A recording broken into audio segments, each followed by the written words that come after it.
సన్నిధానంలో దేవుడు మన తల్లిదండ్రులను జతపరిచి గర్భఫలం యెహోవా ఇచ్చు బహుమానం కాబట్టి, కుమారులు దేవుడు అనుగ్రహించిన స్వాస్థ్యము కాబట్టి, దేవుని సన్నిధానంలో మగపిల్లడినైనా ఆడపిల్లనైనా మరి ఇచ్చిన తర్వాత తల్లిదండ్రులు ఎంతో బాధ్యతతో భారంతో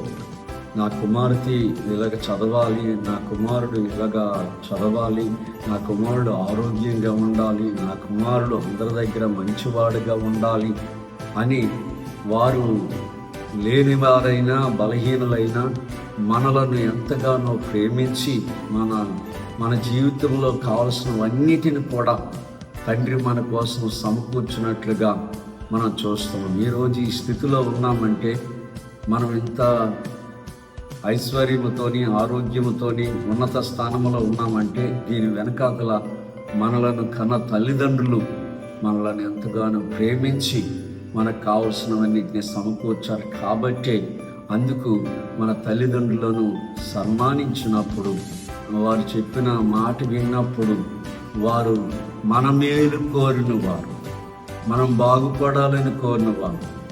మన ఎడల బాధ్యతాభారము కలిగిన వారు, మనము బాగుంటే మనలను చూసి సంతోషించాలని ఆశ కలిగిన వారు. కాబట్టి అట్టి తల్లిదండ్రులను గౌరవించి వారు మాటలు విని ఆ ప్రకారము జీవించినప్పుడు దేవుడి మాట విన్నవారు చెడిపోయిన వారు ఎవరు లేరు, తల్లిదండ్రుల మాట విన్నవారు చెడిపోయిన వారు ఎవరు లేరు. అలాగే దేవుడు